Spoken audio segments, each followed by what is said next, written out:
The investigation will lay a copy in the library of the House later today. Now, I can confirm to the House that the Cabinet Secretary's investigation will establish the facts surrounding the following: allegations made of a gathering at number 10 Downing Street on the 27th of November 2020, a gathering at the Department for Education on the 10th of December 2020, and allegations made of a gathering at number 10 Downing Street on the 18th of December 2020. Now, the primary purpose of the Cabinet Secretary's investigation will be to establish swiftly a general understanding of the nature of the gatherings, including attendance, the setting and the purpose, and with reference to adherence to the guidance in place at the time. Now, if required, the investigation will establish whether individual disciplinary action is warranted. Now, Mr. Speaker, the work will be undertaken by officials in the Cabinet Office at the direction of the Cabinet Secretary, with support from the Government Legal Department. Now, those officials will have access to all relevant records and be able to speak to members of staff. Now, as with all internal investigations, if during the course of the work any evidence emerges of behaviour that is potentially a criminal offence, the matter will be referred to the police and the Cabinet Office's work may be paused. Mr. Speaker, in conclusion, I must emphasise the matters relating to adherence to the law are properly for the police to investigate, and the Cabinet Office will liaise with the police as appropriate. All ministers, special advisers and civil servants will be expected to cooperate with this investigation. And finally, Mr. Speaker, I can confirm, as I've said, that the findings of the investigation will be provided to the House and made public. Following the long-standing practice of successive administrations, any specific HR action against individuals will remain confidential. Just say to the Minister, it's meant to be 3 minutes, not over 4 minutes. So just a minute. So what I would say is, I'm going to give some flexibility to the other two benches. Claire Anderson. I thank you, Mr. Speaker, and I thank you for granting this urgent question today, and I thank the Paymaster General's statement and more information about this investigation. Trust is vitally important during a pandemic. Trust in the decisions being made, and most importantly, trust in the people making those decisions and the judgment about them. My constituent Sophie wrote to me yesterday. She said, "My mother died of COVID on Christmas Day last year. She was alone and frightened in an isolation room in a hospital on the 18th of December while the alleged party was happening. She was admitted to hospital for a non-COVID related issue and contracted the disease whilst there. Both of us had followed the rules, and it breaks my heart that I was only able to see her a handful of times last year and I couldn't be with her in her final moments. She is angry. People across the country are angry. I welcome the Prime Minister's announcement that he's asked the Cabinet Secretary to conduct this investigation. I've asked for this urgent question as there are further urgent questions to be asked about the investigation. And I don't think we need to call them into alleged parties. They are the parties. Held in the government department or by government ministers elsewhere, are there more parties that we need to hear about? Is this investigation just to say, we're doing something, we'll push it into the long grass, or is it a serious investigation? The Prime Minister has said yesterday, I've been repeatedly ensured that there was no party and no COVID rules were broken, but I've asked the Cabinet Secretary to establish these facts. Who gave these repeated assurances? If there was no party, why did Allegra Stratton feel the need to resign? Is she taking the fall instead of government ministers? If this investigation finds out that the Prime Minister has misled the House, Mr. Speaker, will he resign? I look forward to the terms of reference for the investigation being published later today. Will it include all the parties, not just those three, but any others that were held? Who went to these parties? Can the Minister confirm that the Cabinet Secretary and the remainder of the legal team, just been referenced, didn't go to any of these parties and so are able to conduct the investigation without personal interest? If they happened, who colluded for over a year in the cover-up of these parties? When is the deadline for this investigation? How will the outcomes be made public? Is there any limit on the sanctions that will be given to the people who are found out to have been in the wrong? I welcome the assurance from the Paymaster General that he will refer the Cabinet Secretary. This will be referred to the police if there is a case to answer. And we, from this side, will be following this very closely. Finally, will the government just be straight with the British people? Thank you. Minister. Well, thank you, Mr. Speaker. And can I say, first of all, that my heart goes out to her correspondent or constituent and anyone else who lost loved ones, the many thousands who have lost loved ones as a result of this pandemic. The investigation that she refers to, as I said in my opening remarks, is going to be conducted by the Cabinet Secretary. I know that she and those behind her, as well as everyone in this House, has confidence in the independence and integrity of our civil service. The Cabinet Secretary heads the civil service and he is conducting this investigation. As to how long it will last, that will be a matter for him, and the matter will, if it discloses criminality, be reported to the Metropolitan Police for further investigation. But I also, in a previous ministerial role as a law officer, Solicitor General and Attorney General, superintended the Government Legal Department, and that is another organisation which, of course, has integrity and the confidence of all. And it will also be supporting the investigation. All those who are questioned by the investigation, civil servants, special advisers, ministers, are expected and will be expected to cooperate with it. I hope that answers her questions. So Desmond Swain. Would it be helpful if there were a greater understanding of the fact that number 10 is not a house, it is a front door behind which there is a suite of modern offices and meeting rooms across 3 floors, and it is perfectly possible to be in the rafters above number 11, completely isolated from what else is happening in the building? Well, it is certainly true as a matter of geography that number 10 Downing Street is a very large property with a multitude of offices and with many, many people working inside it. In that sense, of course, geographically, he's absolutely correct. Martin Dockett-Hughes, the SNP spokesperson. On the 16th of December, Mr. Speaker, the Prime Minister asked everyone on national television to exercise the greatest possible personal responsibility. London then also went to Tier 3 restrictions. That is, no person may participate in a gathering. You must not have a work Christmas lunch or party, whether it's an office or in somebody's flat upstairs. On the 18th of December, Dr. Catherine Henderson of the Royal College of Emergency Medicine stated in BBC, we're at a really dangerous point where we could tip into finding it incredibly difficult to manage. The same day, 514 people died of COVID-19. I'm sure the NHS, those in care homes, were already over the tipping point. On the 18th of December, the Prime Minister stated, if you're forming a Christmas bubble, it is vital that from today you minimise contact with people from outside your household. The evening the statement was given by the Prime Minister in Downing Street, a Christmas party was held in number 10, where officials knocked back glasses of wine during a Christmas quiz and a secret Santa.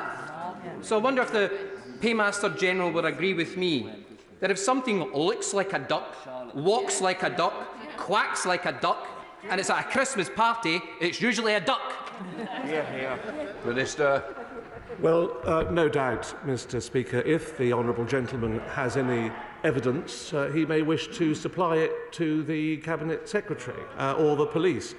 But the point is, he's rehearsed to the House what regulations were in place at the time, and the reality is that that is accepted. What we need to do is investigate the matter of these gatherings. I've said what the primary purpose is going to be, which is to swiftly establish a general understanding of the nature of any gatherings that took place, including attendance, including the setting, and including the purpose. That's what the investigation is all about.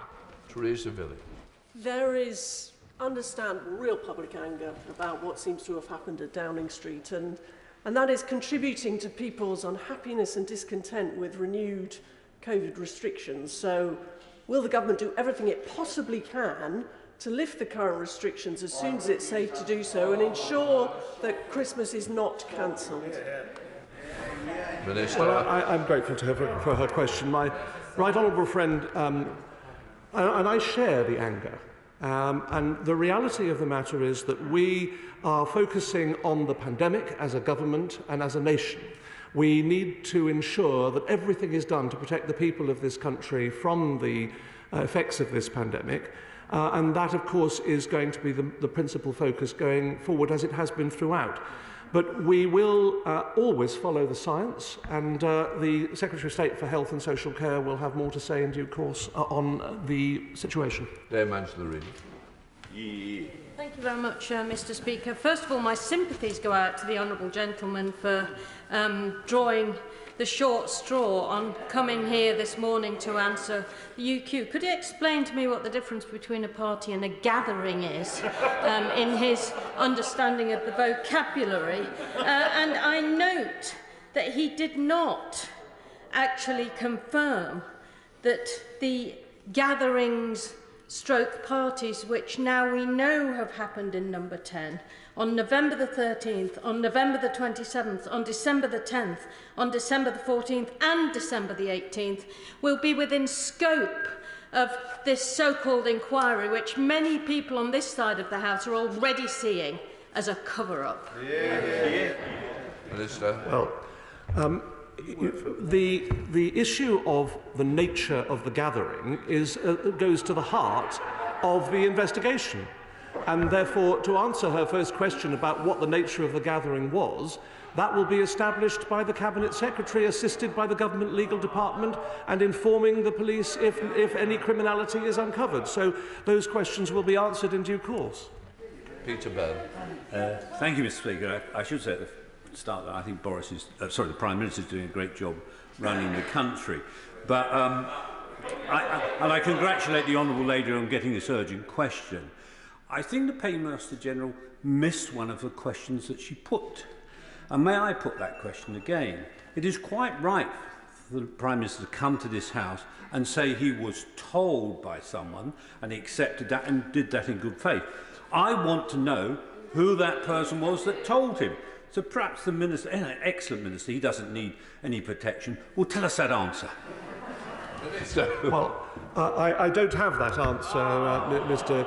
Speaker, but what I will say, as I already have said, is that if required, the investigation will establish whether individual disciplinary action is warranted. And that will be one of the principal focuses of the investigation. So, of course, it will be ongoing, and it will clearly be in the public domain as soon as it's ready.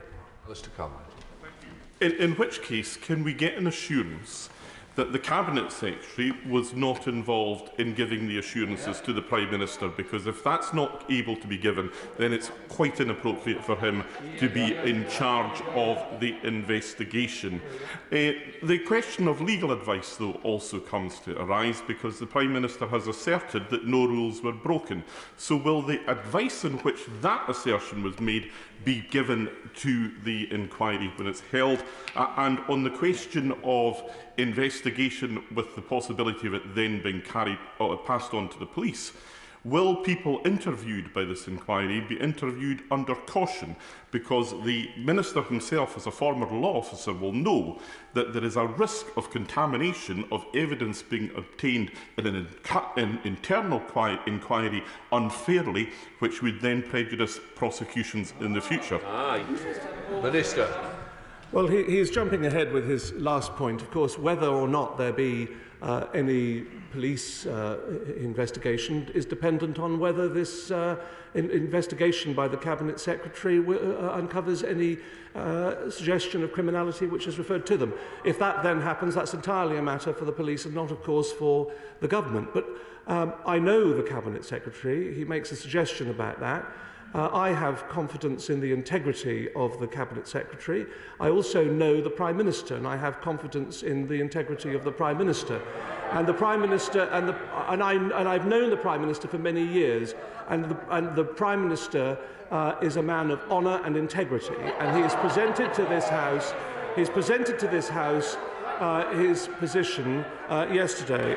What I would say to the honourable gentleman is that he should wait and see what the investigation uncovers. Martin Vickers.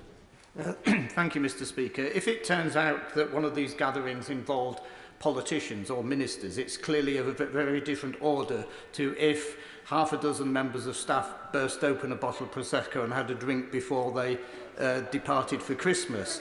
But that doesn't excuse it. But if that is the case, that it was indeed members of staff, it begs the question what sort of supervision and management structure there is. Who were the supervisor? Who was the senior person concerned? Who should have been able to discipline this matter? Can the Minister assure me that a proper management structure is being looked at again to make sure that this could not happen in the future? Minister. Well, the matter that he raises is a matter for the inquiry, of course, to uncover.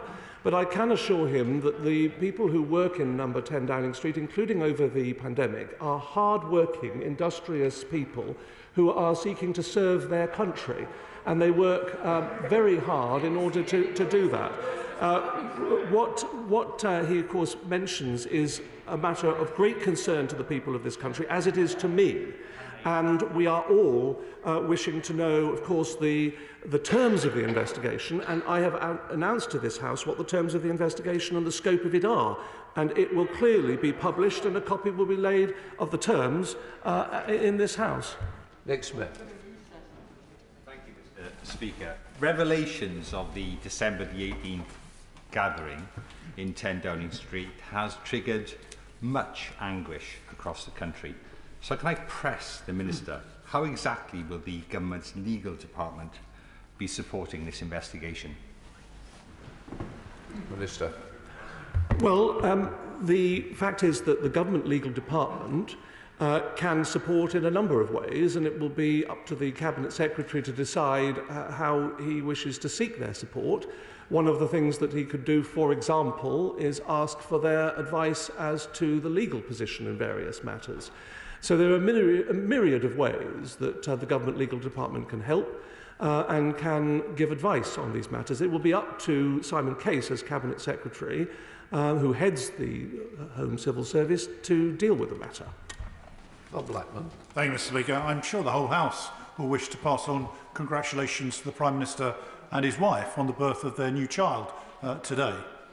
My honourable friend has been very careful in his words when he's been addressing the House. But would he agree with me that one of the key issues here is those that are making draconian rules not only have to live by the letter of the rules, but by the spirit of the rules as well? Including mask wearing. Minister. Well, I thank him for mentioning the news that I think in the last few minutes I understand the Prime Minister and Mrs Johnson have been safely delivered of a baby girl, and I'm sure the whole House will wish to send them best wishes. But the point that he makes is understood, and he's right to say that the public are angered by this matter. We share that anger, and the matter must be investigated. Of course, people should follow the rules, and it is crucially important that they continue to do so. That goes without saying, and that applies to everyone. Thank you, Mr. Speaker. Everyone experiences bereavement differently. But for those of us who have lost loved ones during the pandemic, there is a sentiment that increasingly unites us, and that is anger. I am angry that while my mum lay dying in hospital, I could not hold her hand. I'm angry that I had to bury my father-in-law and mother-in-law 2 days apart.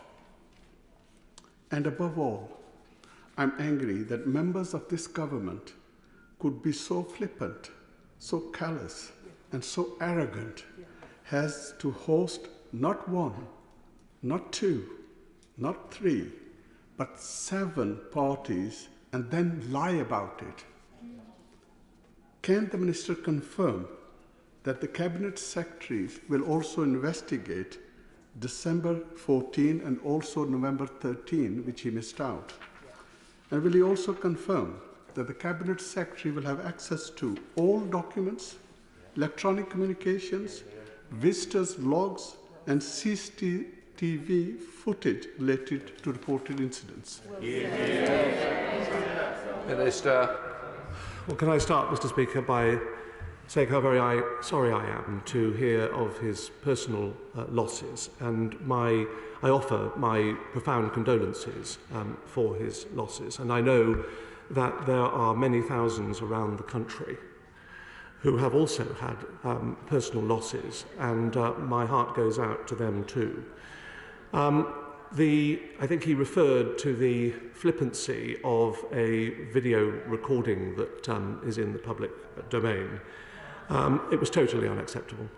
It was grossly inappropriate and frankly inexcusable. And I can say no more than that. I'm not going to try and go behind that.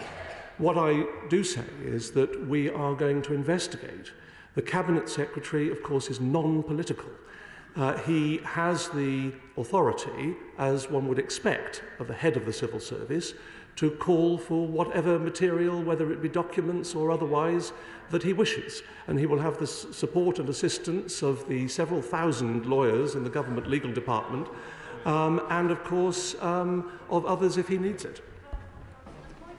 Philip Oliver. My constituents in Kettering are very angry indeed at reports of Christmas parties in Downing Street during what was a very large second wave of COVID, and the behaviour was totally inappropriate and possibly criminal. Does my right honourable friend agree that serving the public, whether as a Member of Parliament or a civil servant, is a privilege, and that the public should be treated with respect at all times, including behaviour inside Downing Street? So will he answer another question from the Honourable Lady opposite, which I don't think he answered in his response? If the Cabinet Secretary or any members of the investigatory team were at any of these parties, will he ensure that they don't take part in the investigation? Minister. Well, I thank my honourable friend for Kettering for his question, and I agree with him, of course, that it is a privilege and an honour for all of us to serve our constituents in this honourable House. And what I can say, my understanding is that the Cabinet Secretary has denied any attendance at any gathering that is the subject of this matter. But the reality of the matter is that he therefore can be said to be completely separate at the head of the civil service and able to conduct a thorough investigation, as one would expect from someone with his seniority. He has, I would reiterate, he has, I'm told, indicated that he was not at any relevant gathering. Owen Thompson. Thank you, Mr. Speaker. Now, over the period of the pandemic, there have been offices unable to have their Christmas gatherings, or children able to have their birthday gatherings, or any other type of annual gatherings that people would often have. And I certainly hope we're not going to find that it's the Drinks Cabinet office that are investigating these matters. But when sanctions have been talked about against staff, I think we also need to be clear that sanctions, if any wrongdoing is found, need to be taken against any members also, regardless of what office they may hold. And could I ask specifically, will this investigation be looking at whether there have been any breaches of quarantine at any of these gatherings? Minister. The Prime Minister said yesterday, Mr. Speaker, to this House that ministers, special advisers and civil servants and anybody else would be subject to disciplinary action if appropriate. So that does apply. I hope that answers his question. Sir Christopher Chell. Mr. Speaker, the Minister has said that civil servants, special advisers and ministers and civil servants will be expected to cooperate. What happens if they don't cooperate? Will they be required to incriminate themselves? And does this also apply to other guests present, including members of the press? Minister. Well, Mr. Case, Mr. Speaker, the Cabinet Secretary will have to determine how he wishes to deal with that matter, and one would expect him to take a robust course. Director Twigg. Thank you, Mr. Speaker. I mean, like a lot of honourable members here today, my constituents are very angry about what's going on in this party, and you know, the fact that they have made sacrifices throughout the year, and they think that one of the outcomes of this should be the resignation of the Prime Minister. He should have full responsibility for the incompetence being going on in his government. But, Mr. Speaker, I think it's important to get to the point here. The rehearsal of the press conference. Surely someone yesterday must have asked the person who asked Allegra Stratton the question, why did you ask her the question about the party? So we'd like to know the answer to that. And secondly, Mr. Speaker, going back to the honourable member's points from Wellingborough, is the Minister, who I'm sure wants to come to this House fully briefed and respect the House for what it is, did he not ask anybody before he came here today at number 10, who briefed the Prime Minister that no party took place? Did he? Well, I share his constituents' anger, and I know that his constituents will be representative of constituents around all of the parties. The fact of the matter is that the gatherings will be investigated for what they were and for the scope thereof, and I think he knows that. Then Savile Roberts. Diolch yn fawr iawn, Fyddairydd. A number 10 source has told CNN that Downing Street was an island where they had to work, and lockdown wasn't happening in the same way there as it was happening for the rest of the country. This single sentence sums up the culture of entitlement of this government. No man or woman is an island. And of course we'll remember for whom the bell tolls, Mr. Speaker. Does he think it is right that the Prime Minister can get away with throwing staff members under the bus, rather than reining in the culture of entitlement he himself has created? Minister. Well, she quotes Robert Dunn, and no one is an island entirely unto themselves, but we know that there is no culture of entitlement. I don't recognise that characterisation. What we have here now is an investigation that will be launched by the Cabinet Secretary, and that will uncover what needs to be uncovered, and the details will be ascertained. But she refers to the key workers who, of course, have had to work in a myriad of different ways during pandemics and during this pandemic and the various stages of it. And, of course, we appreciate the work that all of our key workers do in whatever capacity they work. And, of course, that is very much appreciated. Thank you, Mr. Speaker. I want to say to the Paymaster General that at the beginning of the year, because I was following rules, I almost missed the birth of my son because I was told that I had to protect nurses and midwifery staff in the hospital where my wife had an extremely complicated labour.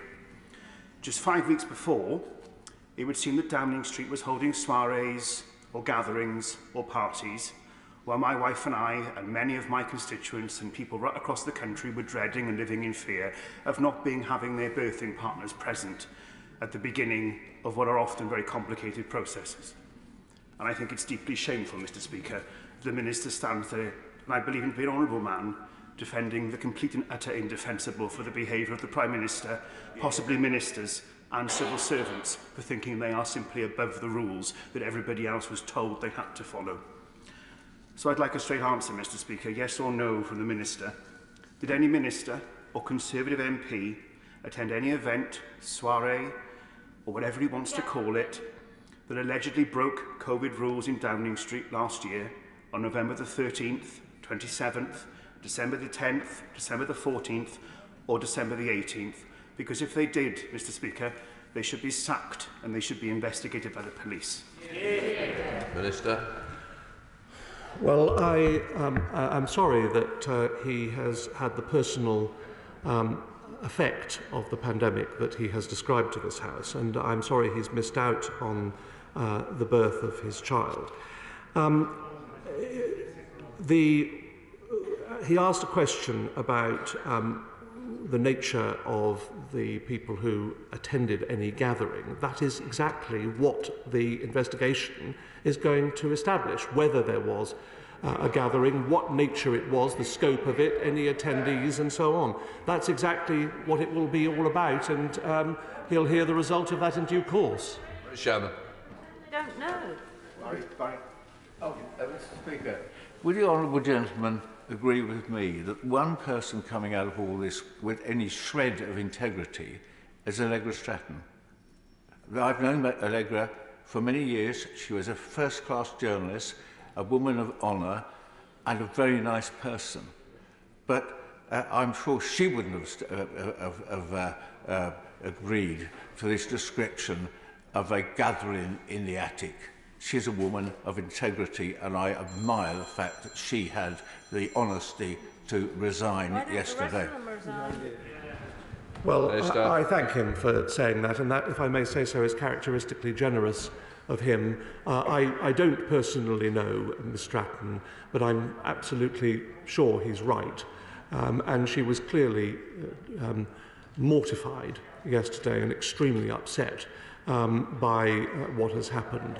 And I thank him for saying that. We all, in our day-to-day lives, seek to do the best we can to represent our constituents and to serve in the public interest.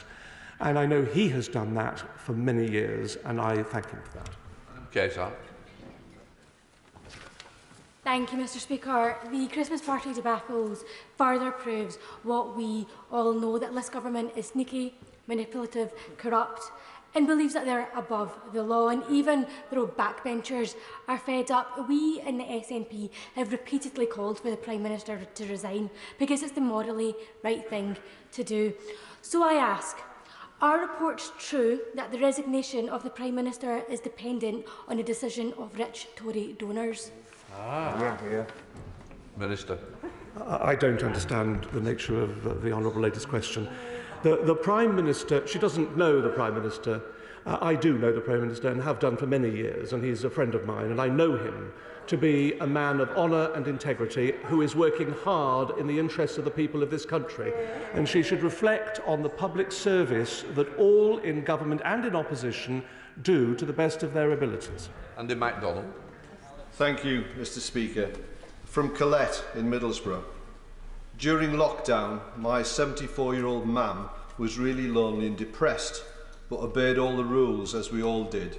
She sadly passed away in January 2021, alone in her flat. We were only allowed 30 people at the funeral, so lots of mum's friends and family were unable to attend, nor were we able to have a wake to celebrate her life afterwards and comfort us. The government robbed us of that. So how dare they break the rules and hold a Christmas party? I'm crying as I'm typing this email. Been crying since I watched the news yesterday. People must be held to account and police action taken. We cannot let them get away with it. So, instead of Allegra Stratton carrying the can, will the Prime Minister, for once in his privileged, narcissistic, cheating experience, do the right thing and resign? Minister.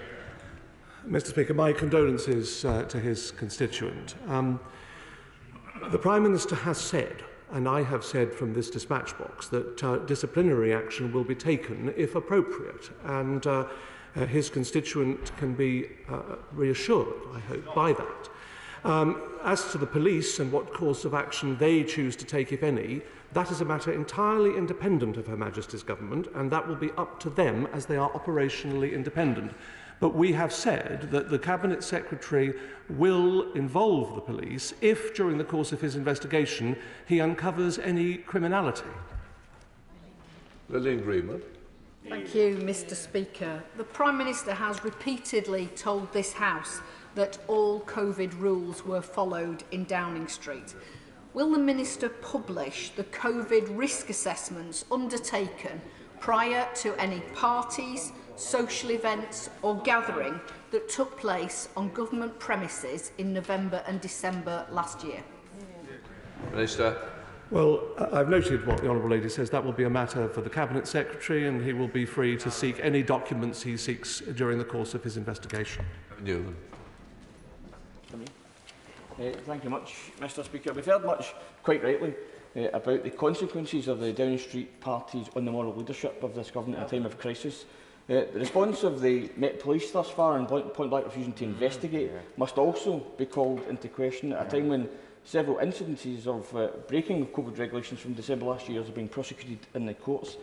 With important regulations being reinstated, does the Minister think that the lack of respect that many will now accord this government and the police is a dangerous combination for public compliance? Minister. Well, I'm sorry, Mr Speaker, that he chooses to criticise the police. The police are entirely independent in this country, and they make their decisions based on the evidence before them. It is entirely a matter for them. It's not appropriate for me to comment on the actions operationally of the Metropolitan Police or anyone else in the police service, but I have great confidence in the Commissioner of the Metropolitan Police and in the service of the Metropolitan Police to this country. We're Hobbs. Yeah, I, like many in here, have met with constituents in Bath who have lost loved ones, and I have seen the immense sadness it has caused. I feel that my constituents and many others have been utterly betrayed. So can he explain how the government is planning to regain public trust now that stricter Plan B rules are being introduced once again? Minister. Well, I thank her for her question. Of course, public trust is of paramount importance, and it is necessary because we want to relay to the public, for one thing, the need for caution when it comes to dealing with this pandemic, but also, of course, the necessity of getting a booster vaccination, and over 20 million people have now had a booster vaccination. It is of paramount importance that the general public at large continue to exercise caution in all of their dealings, because the effects of this pandemic are what we know it to be, and I offer my condolences to her constituent for the loss that they have suffered. But we need to focus, of course, on that issue, the issue that the pandemic, which has robbed this country of so many precious lives, is dealt with as effectively and efficiently as possible. That is what the government has done, and that is what the government is continuing to do, and that is what the government will do going forward. Weston. Thank you, Mr Speaker. The government is supposed to be a government of lawmakers, not lawbreakers. At the same time as these events were going on, gatherings, whatever, parties, across Coventry and Warwickshire, in the last 20 months, we've had 5,000 cases, incidents, where they have been fined for breaking the law. Yes. A bar in Leamington, £10,000 for having a gathering. 200 Warwick University students fined for holding various events. A pub landlord, another £1,000. A party is a synonym of a gathering. Can you explain? These were not business meetings taking place, were they? Minister. That's exactly what the investigation seeks to uncover. If there was a gathering, what the nature of that gathering was.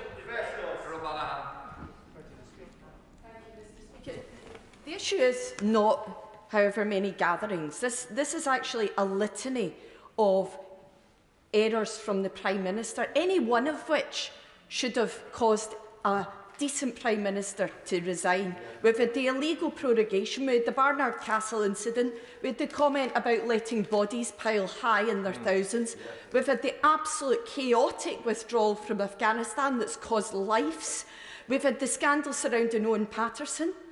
So isn't it time for the Prime Minister to go back to watching Peppa Pig and leave the grown-ups to lead the country? Minister. Well, the Prime Minister, as she knows, has been given repeated categorical assurances about the party that has been alleged. And the reality of the matter is that the allegations are just that. She makes those allegations, and it is the nature of the investigation to discover whether any gathering was in breach of any regulations. It has been made clear that if there was a breach of any regulations, then disciplinary action will follow. But these are gatherings that occur on a regular basis. Mr. Speaker, an event, gathering or party means any group of 3 or more persons who assembled or gathered together for a social occasion or other activity. The Prime Minister has repeatedly said there was no party. The Minister now talks of a gathering. So does the Prime Minister now doubt his own version of events, and will the Cabinet Secretary also be investigating the cover-up of parties and gatherings at 10 Downing Street? Minister.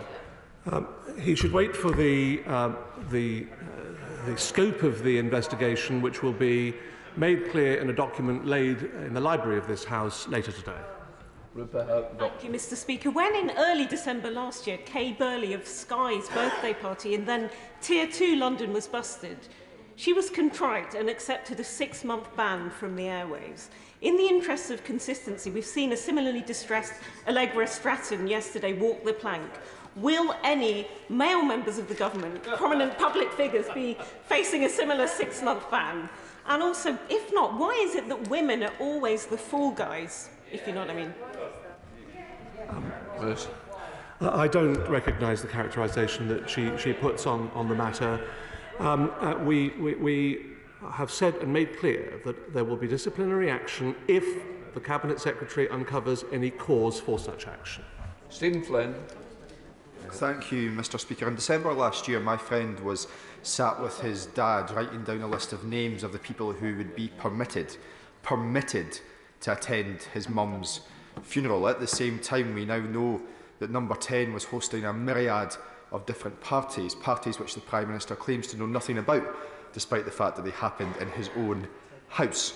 So can I ask the Minister this? Surely even he must accept that a Prime Minister who seeks to protect partying, indeed a Prime Minister who seeks to protect himself, rather than to protect the integrity of public health messaging, is no Prime Minister at all.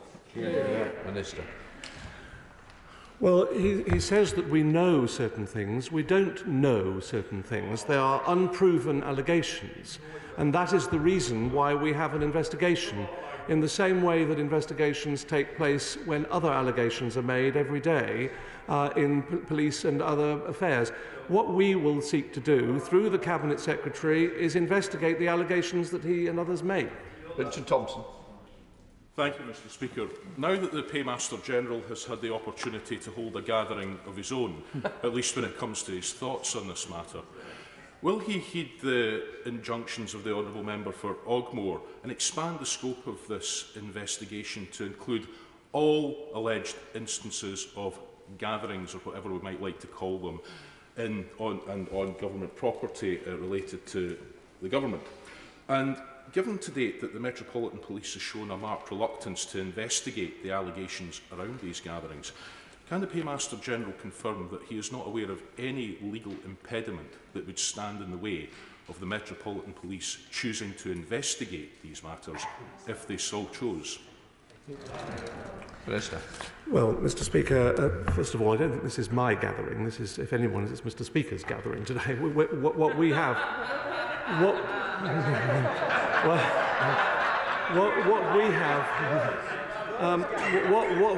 we have, and I'm sorry he chooses to obliquely criticise the police again. I have no idea why he chooses to take that approach.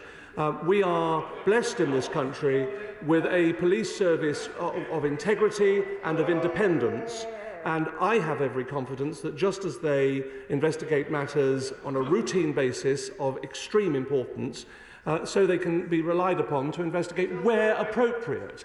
And I emphasise where appropriate, and the Cabinet Secretary has said that if, and we have said in the terms of the investigation, that if necessary, if criminality is uncovered during his investigation, he will again engage the police. Rachel. Thank you, Mr. Speaker. I know the pain and sacrifice my constituents in York have experienced over the last 18 months.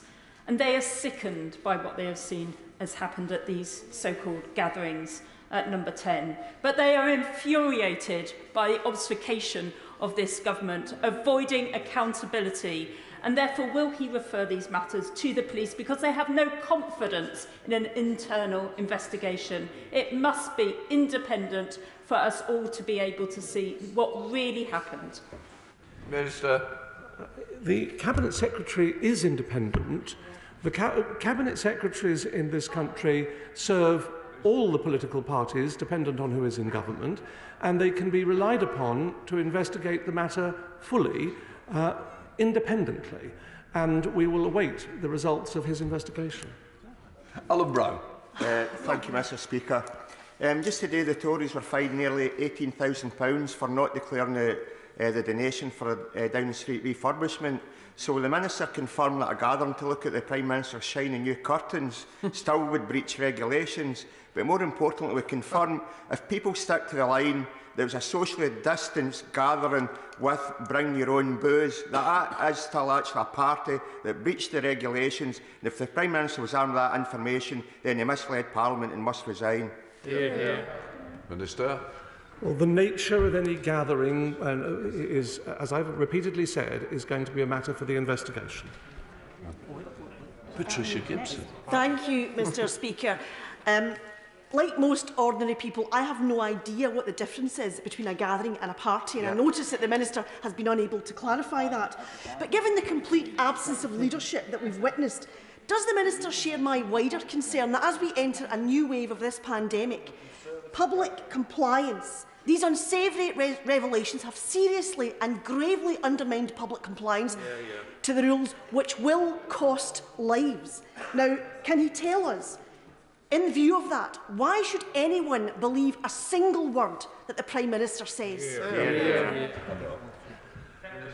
The Prime Minister has initiated an investigation by the Cabinet Secretary, and it is a matter then now for the Cabinet Secretary to delve into the matter, and he will, of course, have all the authority commensurate with that office to seek to discuss the matter with individuals and to source any documents or anything else he may need. He will have that authority, so it's now a matter for him. We now come to business questions, and I call Thangham Debonair. Thank you, Mr. Speaker. To ask the Leader of the House, if I can just untangle my glasses from my mask, to ask the Leader of the House to give us the forthcoming business.